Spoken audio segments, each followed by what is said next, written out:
Hello, my fellow human-shaped objects. Do you like Netflix? Well, even if you answered no, it's clear that they're currently one of the top streaming platforms in the world and they make absolutely tons of original shows every year, and some of these happen to be anime. Over the years, they've had some hits, some misses, and some stuff they claim to be original despite the fact it's clearly not. Recently, two of these series have happened to catch my eye, and I'm going to talk about them right now. So on to the review. Kaiju Mecha Action is back, baby! The new Pacific Rim show is kinda awesomely decent, I guess. Bear in mind, all this comes from someone who's only watched the first film about once half of my lifetime ago, and only made it about 20 minutes into Uprising, so any references to the films would have gone straight over my head. But, with all that said, I really like the show. The only context you really need is big robot, two pilots, share brain stuff, kill big monster. It's that simple. So what's great about the show? Well, not the characters. The main duo, Sibling 1 and Sibling 2, kinda suck. They seem to have the emotional range of literal light bulbs alternating between, I accidentally stopped on and killed everyone I once knew, to, lol, a child, should we abduct? Most of their conversations are arguments, exposition, or relatable banter. The secondary cast isn't great either. There's May, who switches between I'll help you and I hate you whenever the plot calls for it.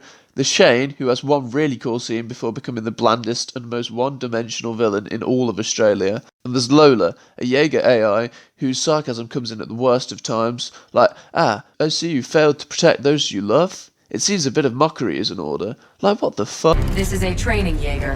What? No weapons.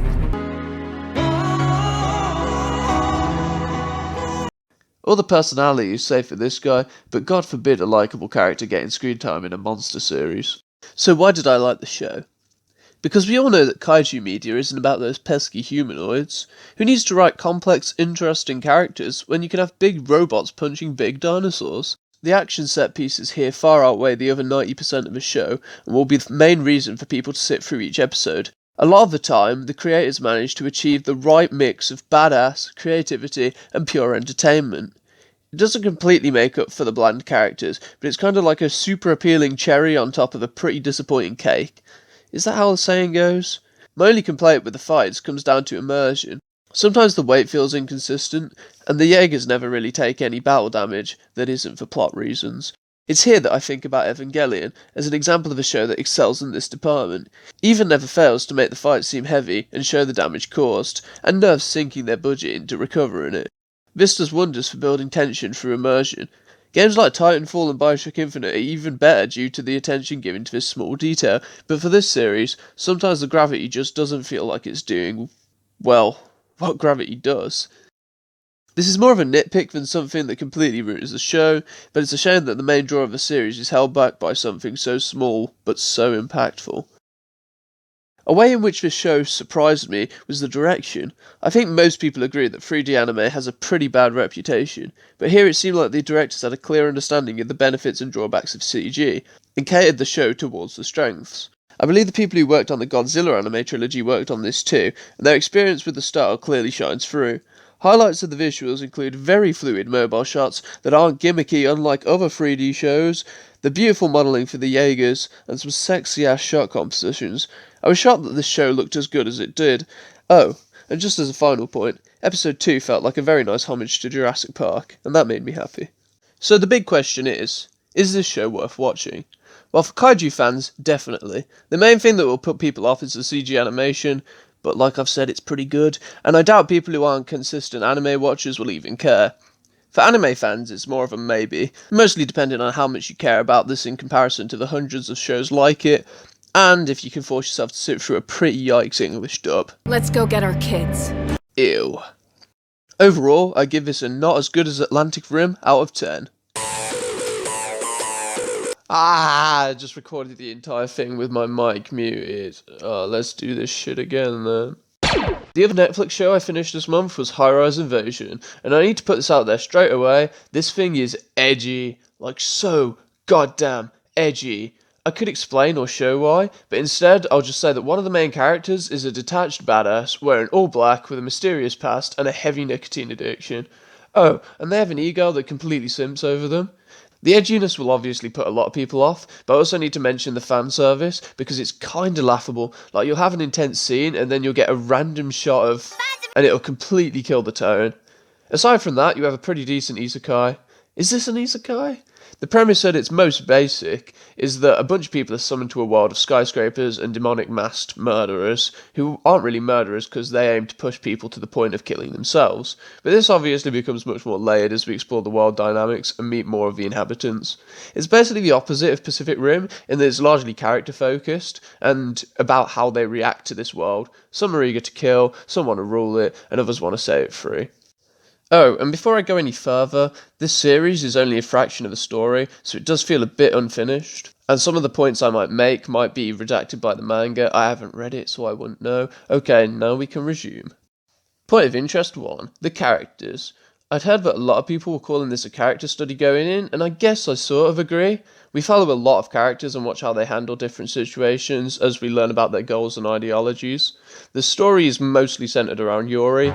No, not that one. Which is a shame, as she's probably one of the least interesting characters of the show. She sort of fits the dense but driven role, and while she's often irritating, you never really question her actions or want her to fail. I'll describe the rest of the cast quickly because there's a lot of them. I call her Tanya. She's interesting, but she's underused and overshadowed. Nowhere near as irritating as you think she might be, but she's occasionally used as a plot device. Cool is his main character trait, and actual character comes secondary. He's criminally underused, and the rest of these are one-hit wonders. Spoilers for some of the later episodes here, so skip ahead, I guess. Aikawa is probably the most interesting character in the show to me. He's a clear narcissist and has a god complex, and he's probably the best written with his limited screen time. I especially like the scene where Shinzaki starts using the railgun, and he sees this as a direct threat, even though he's on the other side of the world. It kind of shows how self-obsessed he is and how very paranoid. And yeah, I just think he's really well written. So, wait. Welcome back! Overall, the plot is pretty solid, and the reasoning behind the world is worth finding out. I particularly enjoyed some of the random mask encounters, as they can be so bizarre and out there that you can't really help but respect it. My favourite was probably Rika's introduction scene, as the short fight sets up both Rika's personality and ideology, and an important plot point in about a minute, in a fun and engaging way. I should point out that this is not a battle anime. The fights are kept short and sweet, and are mostly there for short bursts of entertainment or plot development. And while some fight setups aren't given justice, I only felt underwhelmed once, because admittedly episode 10 should have been so much better, but they aren't the reason to watch this show. On a technical level, the show is competent, the art style's nice, the animation isn't incredible but it gets the job done, the OP is good and the ED is gold. Just sit back and vibe with me for a second.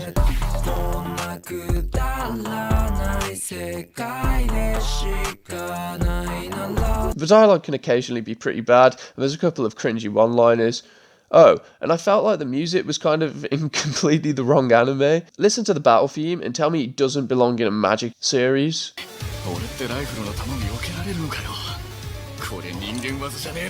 Was this really made with gory psychodrama in mind? Like I said earlier, a few plot developments are a bit bullshit, but the tone of the show is kind of mixed, so it's overlookable. However, I can't forgive one thing.